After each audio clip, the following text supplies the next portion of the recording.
Interest rate policy is not just about raising or lowering the overnight rate. It's also about how the market perceives uh, the Fed, uh, the Fed's reaction function, how it perceives the path of the overnight rate.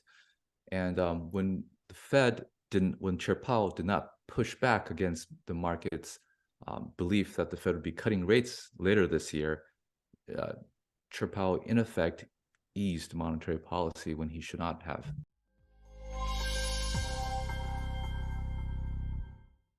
On today's episode of the What the Finance podcast, I'm happy to welcome Joseph Wang, who's the CIO of Monetary Macro, the writer at The Fed Guy, author of the great book Central Banking 101, which I'm halfway through and really enjoying. And it's really taught me quite a lot about central banks and how the monetary system works. And he's also a former senior trader at the Federal Reserve Bank of New York. So, Joseph, thanks for joining the podcast today. Thanks for inviting me, Anthony. It's a pleasure to be here. No problem. I really look forward to speaking with you today. So it seems that many individuals have been confused about QE and what it really means. And I know a lot of people that I've talked to, they're thinking, oh, QE, they're pumping all this money into the economy. We should be seeing this hyperinflation. And it's sort of like, I guess, a regular thing that you've probably heard as well. We've seen the M2 money supply increase quite a lot as well over the last 14 years. But that really isn't the case. And I've sort of learned that throughout your book. And I was wondering if maybe you could explain why that isn't the case. Yeah, absolutely. So my specialty, as you noted, is in understanding the financial system, money, and central banks in particular. And if you have a good understanding of what money is and how the financial system works, you wouldn't realize that QE is not actually super hyperinflationary. I remember when the Fed first did QE back in 2008, 2009, you had so many people who were crying about hyperinflation. And in fact, I think a lot of people in the market bought it as well. Back then, gold prices continued to soar because everyone was saying that the Fed was printing money and that would lead to imminent inflation. That didn't happen. In fact, if you look across the world, you have the Bank of Japan also doing tremendous amounts of quantitative easing. You had the ECB do that as well, and the Swiss National Bank. And in all those countries, over the past 10 years after the great financial crisis, you really couldn't see inflation everywhere. So when the facts don't support your theory, you have to figure out what went wrong. And the problem, I think what those people misunderstood was, yes, actually the Fed is printing a lot of money, but you have to take the next step and think, what are they doing with that money? So what the Fed and other central banks were doing were they were printing a whole lot of money and then using it to buy treasury securities. So this matters because in the global financial system, treasury securities and other sovereign bonds are basically a form of money. For example, in the US, if I have a $100 bill, or let's say in the UK, you have a £100 note in currency, you can use that and you can buy stuff, right? In the same way, let's say $100 in US treasuries, it's also an IOU issued by the government. It also has no credit risk, and you can easily sell that to get currency to buy stuff. And so in the modern financial system, in the modern fiat-based financial system, sovereign debt is a form of money. $100 in treasuries is like $100 that pays interest. Another way you can think about this, let's say that I am an individual investor. In my trading account, I have $100,000 worth of treasuries. Okay, and the next day, mysteriously, that $100,000 of treasuries is replaced with $100,000 in deposits. Does that really change the amount of purchasing power I have, the amount of wealth I have, what I can buy? It does not. And so what the Fed was doing and the other central banks in the world were doing is that they were printing a lot of money and using it to buy what was basically also a form of money. It's like printing a lot of $20 bills to buy $100 bills. So obviously, the amount of purchasing power that the private sector had did not change with that. What did change is that it made interest rates go lower and interest rate sensitive assets go higher in value, which was exactly what the Fed intended. So you can see very clearly over the past 10 years of QE, of central bank money printing, so to speak, you had financial assets inflate, but no obvious change in, I think, the price of goods and services, so the CPI inflation. And the reason is because the private sector didn't really get all that free money from the central banks. The central banks really just changed the profile of money in the system, lowering interest rates in the process. And is that something that I guess we knew before uh, we started QE? Because obviously, we could say 2008, Ben Bernanke, he was the Uh, one. Oh, yeah, sorry. yeah, no, you're exactly right. It was something that some people understood. Bernanke obviously understood that. That's why he did it, right? He did not want to cause hyperinflation. That's no one's intention. But what you notice as someone who follows the market a lot is that uh, there in the market there are many different points of view, and some of them are complete nonsense, and some of them are pretty good. It's not always the ones that are good that win out this debate in public opinion. One easy way to see this is not just in 2008 when the central banks and Bernanke were correct and all the people who bought gold on hope of hyperinflation were wrong, but just more recently, the past few months. If you understood what was happening in the financial system and the impact of fiscal policy, you could have suggested that inflation would not just be would have not just not transitory, but it would have been high as it was in 2022, and it would have been persistent. And in my work over the past 2 years, I've consistently highlighted this. But if you look at the markets were first in denial of high inflation and then completely bought into inflation as transitory. And so the people who are holding those views probably lost a lot of money. So the market is always a struggle between different frameworks and different points of view. In the long run, I think that the ones that are correct do win, but the long run is a long time. Yeah, definitely. Because I guess if we look at what we'd need to have that money made, it's through banks, and they're the ones who actually are creating the money through the loans. So the only way to maybe would that be the only way that the Fed could actually maybe help the economy through helping them these banks loan more, or is there any other ways? So yeah, the Fed. So you make a really good point. So in the monetary system, most of the money is created by commercial banks when they make loans. The Fed can influence this through two ways. One, as we are most familiar with, interest rate policy, right? So in theory, you could juggle interest rate policy and create more demand for loans. So if mortgage rates are 3% in the US, more people want to take out mortgages, and so that creates more demand for some stuff. Another way that's less obvious, but also very important, is through regulation. So when a commercial bank makes a loan, it has to comply with certain regulations. It has to hold capital. What capital is, it's basically, it's like money to absorb potential losses so the bank won't go bust. The Fed can toggle that to make it less costly for banks to make loans, or it could raise the cost of banks to make loans, so as to decrease the supply of credit creation into the economy. So that's another way. That can also be used politically. For example, more recently, there's some discussion that the Fed will try to impose more climate-related regulation on banks, which could be used to discourage loans to the fossil fuel industry and encourage loans to industries that are that they think are better, so to speak. So there are basically two tools the Fed can use.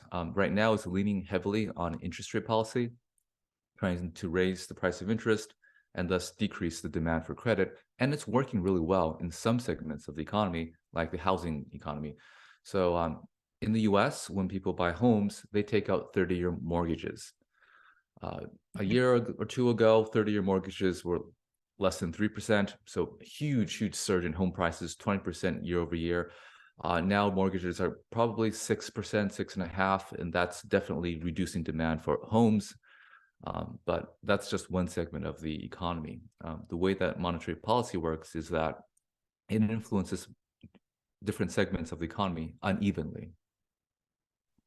Yeah, it's really interesting. So if we look at go to what's happening now, we're seeing that there's quite a lot of quantitative tightening happening that the Fed is doing. So you mentioned before that QE is really just sort of swapping money for money. Is that the same as QT, and does it have sort of a similar effect, or what effect does it actually have on the financial system? Yeah. So, well, QT does a few things, but at a high level, you're absolutely right. It's like swapping money for money. But here's where you can have something. Here's where it's a little bit different on the upside than it is on the downside.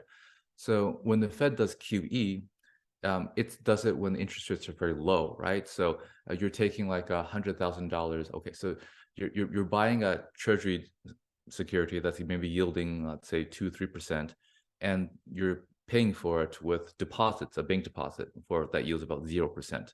So from the perspective of the investor, that's not that big of a difference. Instead of getting 2 or 3%, I get 0%. Okay. But right now, the level of interest rates is a lot higher. So when you're doing QT and you're reversing that whole process, then someone that had a bank deposit that was paying close to 0 is suddenly going to get something that yields maybe 4% now. So if you are an investor and you had 0% bank deposits, maybe what you would do, so 0% in your checking account, maybe what you would do is you would speculate in the market. You could buy AMC or Tesla or something like that, because over the past few years, okay, it didn't work very well last year, but over the past few years, it's kind of worked pretty well, right? In 2020, 2021, you made a lot of money. So maybe if inflation is 5-6% and your checking account is giving you 0%, why don't you go and speculate? Why don't you go and buy stocks or something like that? And so I think that's having a pretty, I think, a meaningful impact on risk sentiment right now.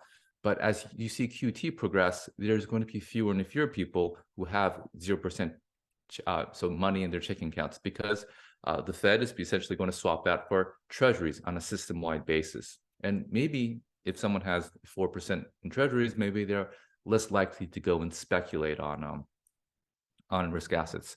And so I think of this as having a steady headwind for risk assets, equities specifically, over the coming months. Another part of QT is simply the supply of treasuries. So at a high level, the way that QT mechanically happens is that it increases the supply of treasuries that the private sector has to hold. So what the Treasury does is that it issues new debt and takes that money to repay the Fed. The Fed takes that money and then makes it go poof, the same way that it created it. So when you have a lot of Treasury issuance, you can have, two potential problems. One is that you could have a huge upward surge in yields, depending upon how liquid your market is. So in the UK, for example, if you recall, last year we had a kind of an episode in the gilt market. And part of that was because the market perceived that there's going to be a huge surge in gilt issuance from all the fiscal subsidies and from quantitative tightening, and the market just kind of wasn't able to handle that. You could have the same thing happen in the Treasury market in the coming months, because of the same mechanism. So we didn't really have that happen last year. So we had it. So in summer, we had a lot of concerns about Treasury market liquidity, but that got bailed out when everyone was thinking that we have a recession. And I think the impulse when people think they have a recession is to go and buy treasuries. So that kind of bailed the market out a little bit. And now people don't think we're going to have a recession anymore. So that pressure is going to come back. So that has to do with the, I guess, the level of yields. But the second part is just the liquidity. You have this huge supply and demand imbalance. So I'll give you some sense of just how big the imbalance is. So the U.S. Treasury market is about $24 trillion outstanding, and it's growing about $1.5 trillion a year. On average, the daily volumes are about 600 billion. If you look back like 20 years ago, the U.S. Treasury market was about 7 trillion in total size, and the daily average volumes were about 400 billion. So over the past 20 years, the liquidity, the underlying depth of the market is about 50% more. But the overall market is like 300% more, so 3 times as much, and continues to grow. So you can easily see a situation where you can have a very serious imbalance that leads to very poor liquidity and upward spike in rates. What we saw in the UK gilt market can easily replay in the Treasury market as well. So I think that's another, in addition to being a headwind to risk assets, it's also I think a financial stability concern that QT could cause. Yeah, I think I've heard you say that before, where that happened during COVID, where sort of it's almost like everyone's trying to run for the exit at the same time, and it's like one of those Exactly, yeah. exactly. No, it's a real concern, and we should be alerted to that after what happened in the gilt market, because again, the gilt market is also it's a sovereign market. It's a pretty liquid market. To remind people, for those of you who don't know, last year the gilt market. So the government UK government announced that they would be issuing a whole lot of money to subsidize energy. And then the Bank of England said they would do quantitative tightening, and the gilt market just basically prices, so yields exploded, prices broke down. It was very much a kind of a panic there, a liquidity panic. Yeah, I know the prime minister at the time, I think she said that she was going to cut taxes and increase deficit and spend a lot more. That was another thing that people, the bond market just lost faith in the, sort of what she was doing. So if we look at that, you know, it does sound quite concerning that if they're continuing with QT, it's just going to continue to dry up some of that collateral that's actually out there in the market.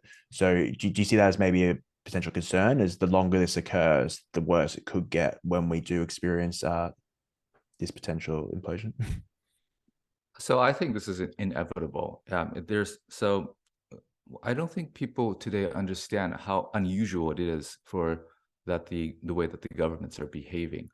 If you go back 20 years ago, not just in the US, but in the UK and other countries as well, there was in the culture some kind of thought that we should have a balanced budget. And that's another way of saying that, you know, we shouldn't be issuing debt forever and ever. Market prices are ultimately supply and demand. And when you run a fiscal deficit, you're increasing the supply of debt. And it seems like we increased the supply of debt for a number of years, and people thought, hey, you know, this is okay. Why don't we just take this to the max? And we're taking it to the max. We did that during COVID, and we seem to continue to do that just throughout the Western world.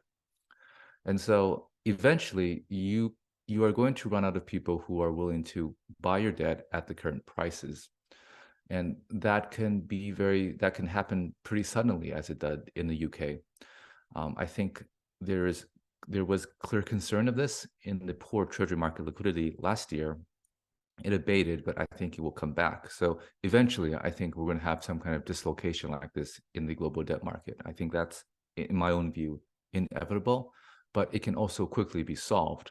And it will be solved the same way that the Bank of Japan or the Bank of England solved their problems. Some form of active participation by the central bank, either tremendous QE or yield curve control. Yeah, which would be crazy to think in a big market like the US. So another thing that I've heard you talk about, which is quite interesting. So obviously, the Treasury, they deal with the deficit and methods of actually how they fund the deficit, which is very high in the US at the moment. You said $1.5 trillion on average a year.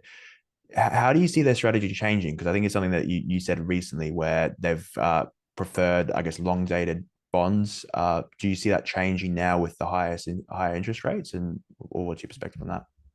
Yeah, that's a good point. So I think it's helpful to think about how people who run the Treasury think about how to issue debt. So you're right in saying that right now, let's say interest rates are pretty high for 10-year, pretty high for everything. But when people actually go and think about this, they think about it in terms of something called term premia.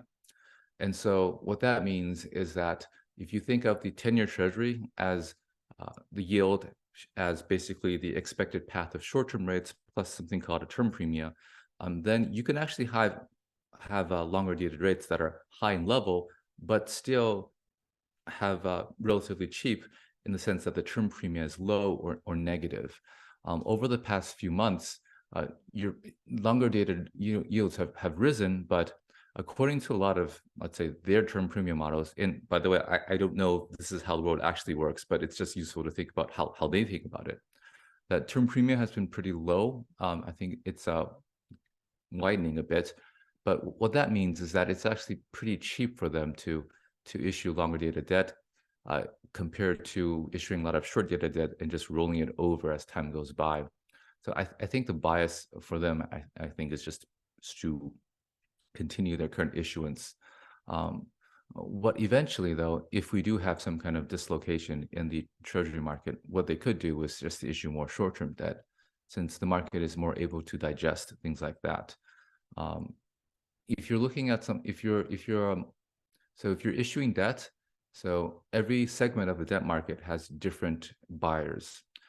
Everyone can buy short-dated treasury bills, so there's tremendous demand for that there, especially because of the legacy of quantitative easing. But there's less people who are willing to buy longer dated debt because that has a lot of interest rate risk. So if we do have some confusion or um, some problems with liquidity in the treasury market going forward, then one thing they could do was just to significantly shift their issuance to shorter dated debt.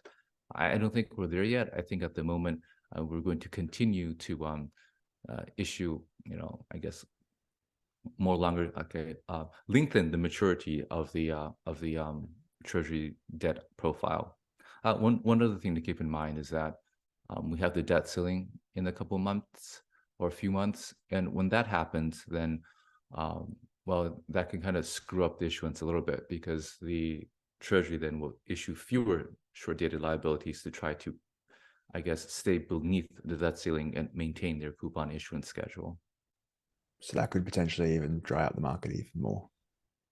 Uh, Regards or no, it could okay, so it could cause some kind of stress in the markets. I don't think so, but it could. It's always a possibility. The truth is that so okay, so the U.S. has a debt ceiling, and it has to stay beneath that debt ceiling. And that's a problem because the way that U.S. repays its current debt is by issuing new debt. So it borrows money to repay old debtors. If you have a debt ceiling, you can't do that anymore. So some people get afraid that, whoa, what if the U.S. defaults on its debt? Then that would be bad, right? That would make the market unhappy.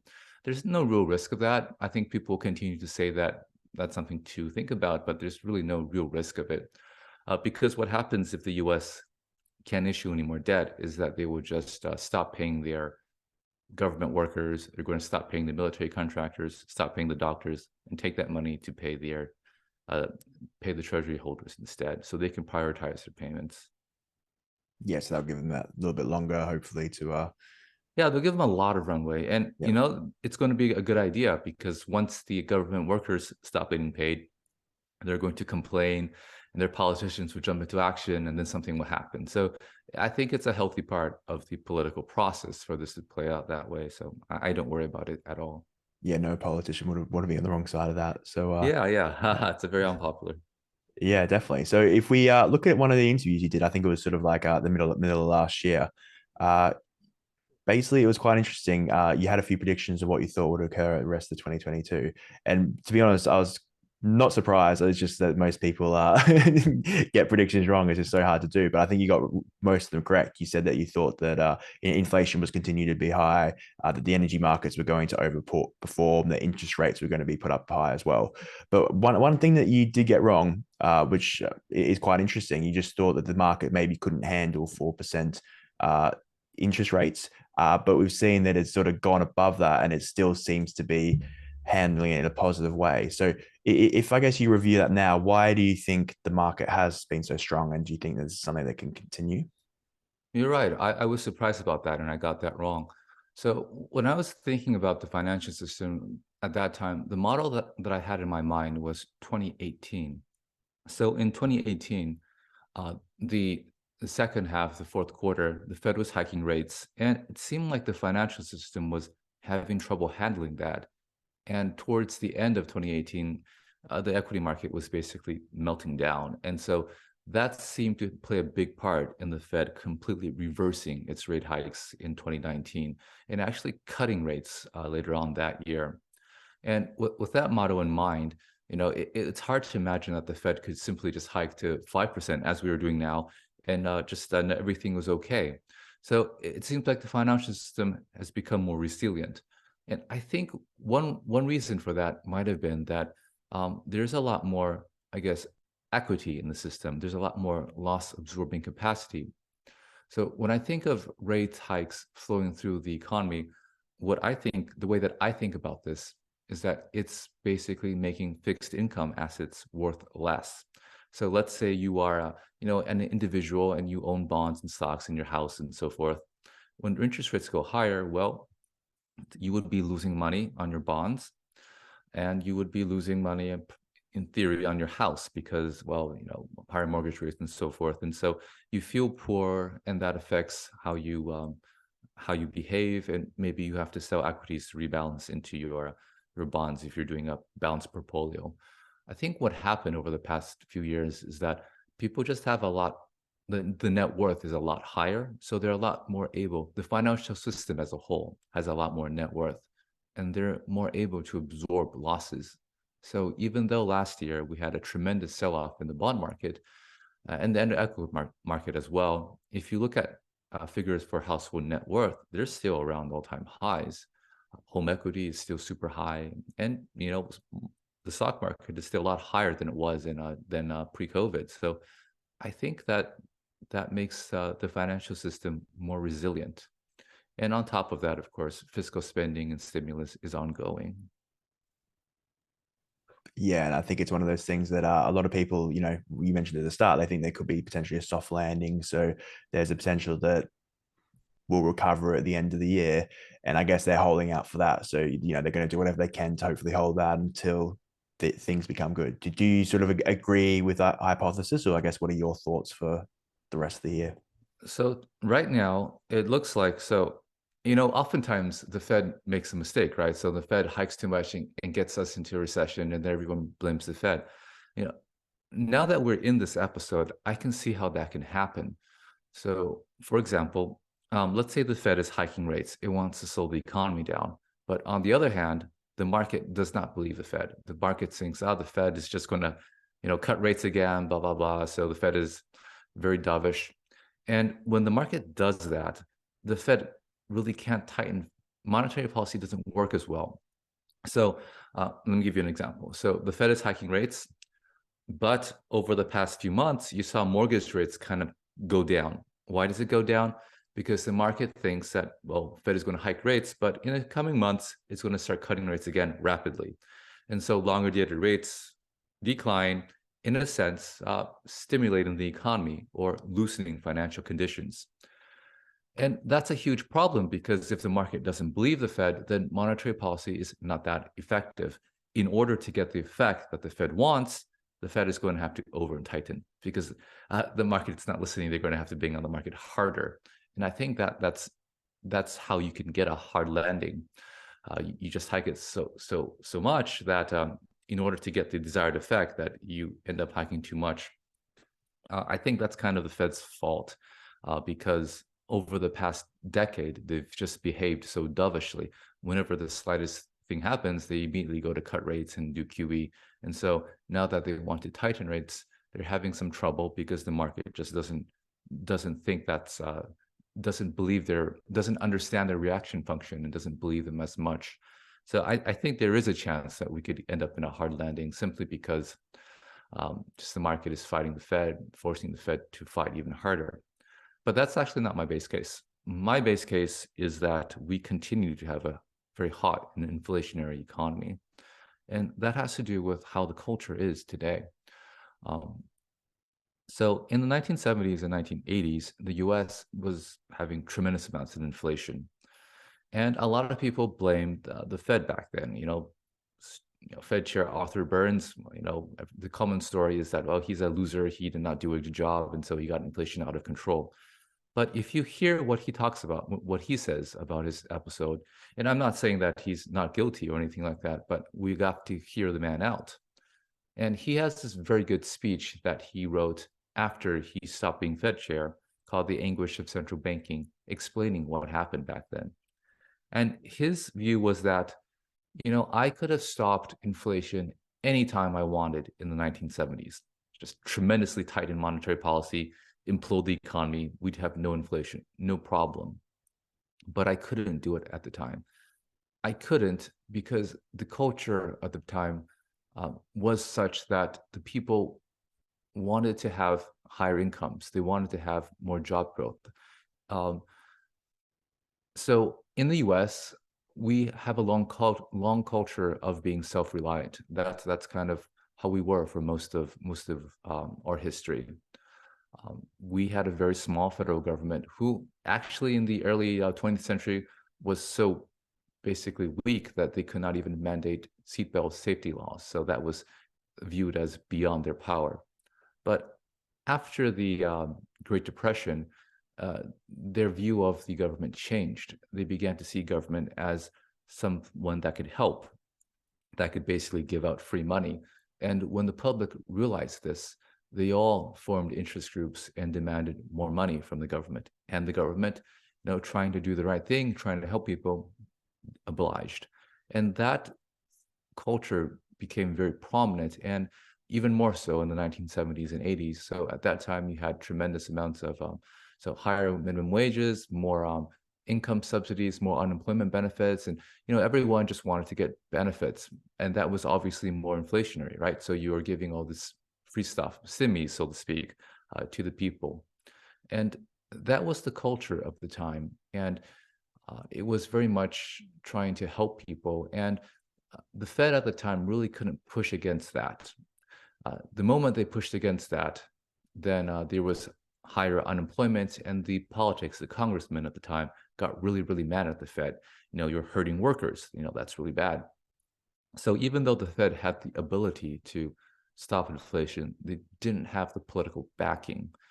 And so that was the culture of the time, and inflation got out of control until everyone got fed up with inflation and were willing to take some pain to get it under control.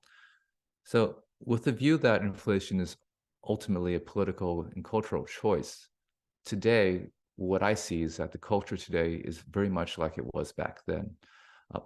Everyone wants to have more free stuff. In the US, we have people talking about indexing minimum wage to inflation. We have about more basically free money for kids, for students, and so forth.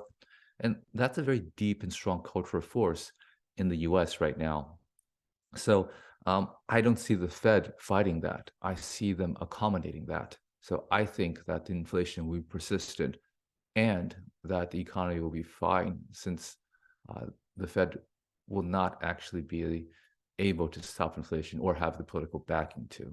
So my base case is actually steady economic growth and elevated inflation for the next few years. Yeah, that's a fascinating thought. And someone I talked to as well, Marco Papic, he was talking about the power that the median voter has, not just in elections, but also in, you could say, influencing, potentially federal banks. As we know, they're meant to be these central figures that don't have any political leanings, but there's always going to be pressure on them from all sides. And as you said, I just don't think, I agree with you. I don't think there's that will from the population to put up with the strain if they see there's another way out of it. Yeah, exactly. The Fed has become very political. So when you think about central banks, we often think of them as independent. That's historically that's true sometimes and not true other times. So once upon a time in the U.S., we had a president called President Nixon, and I remember. Okay, so I wasn't there, but this is what I read. So when he appointed his Fed chair, his view was that, I hope you're independent, but I hope that you independently come to the conclusion that my views are correct.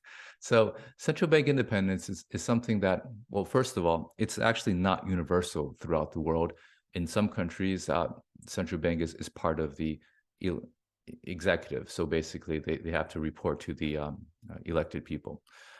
In other countries, there's more of an idea of central bank being independent. I think it was broadly true for, let's say, from the 80s and 90s and early 2000s. I think it's less true today. And you can tell that by looking at the people that are being appointed to the Federal Reserve. More recently, you have someone named Austin Goolsbee, who was appointed to president of the Chicago Fed, and his appointment was opposed by two governors in the Federal Reserve. So for those of you who don't know, Austin Goolsbee was basically a political operative during the Obama administration, and you can find many interviews of him on YouTube, basically just talking the party talking points. So he is a completely political operative, and he has a seat at the Chicago as president of the Chicago Fed.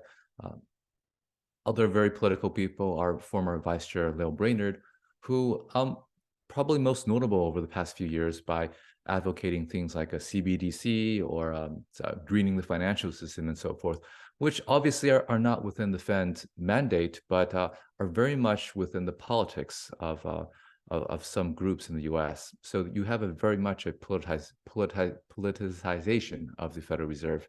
I think that's going to get worse. And again, like I noted, that's not abnormal historically, but it does have very big implications for monetary policy and the economy.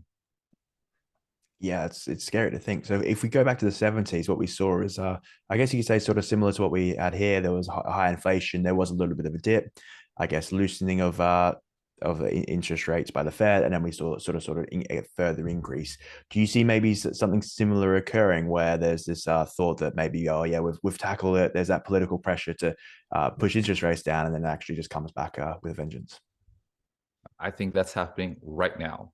So the policy that people refer to that you mentioned is what was called stop and go. So if you look at inflation in the 70s, it's like a wave. It goes down and then goes right back up.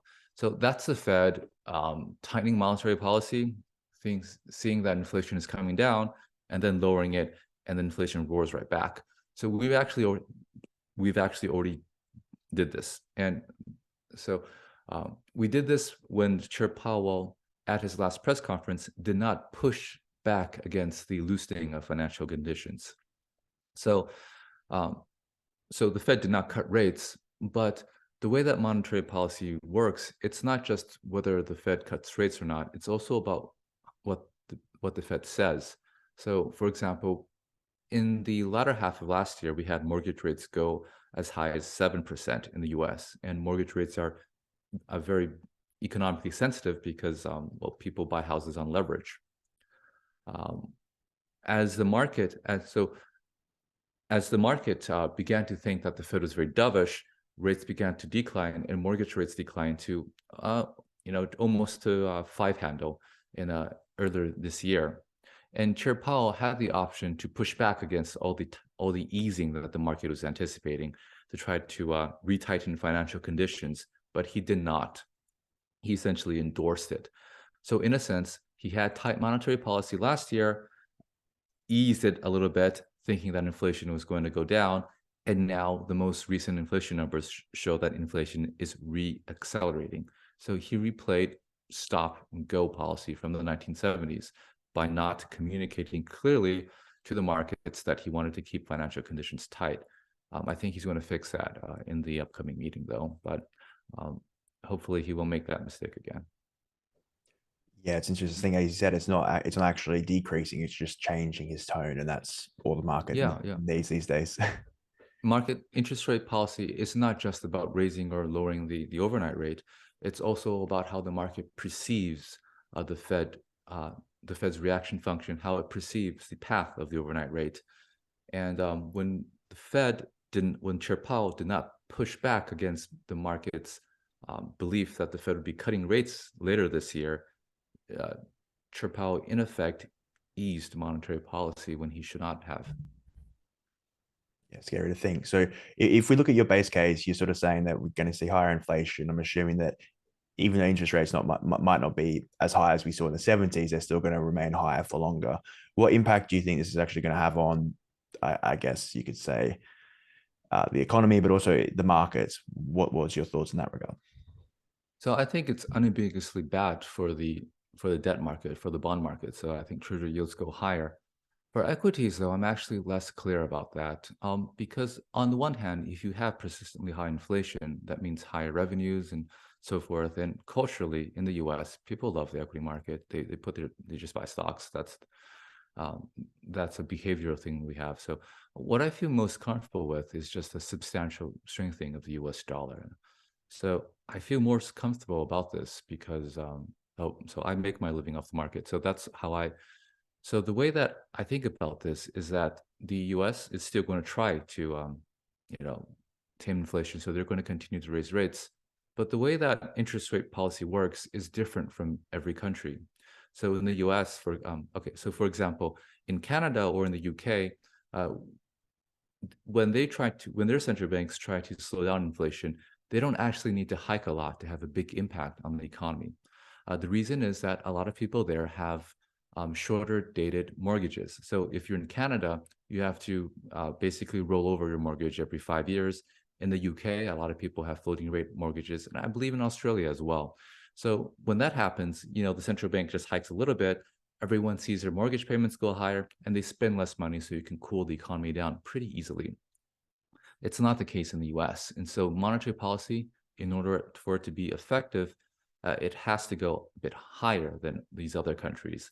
So when you're thinking about short-term interest rate differentials as driving currency differentials, well, you can see that the dollar could potentially strengthen pretty significantly throughout the year.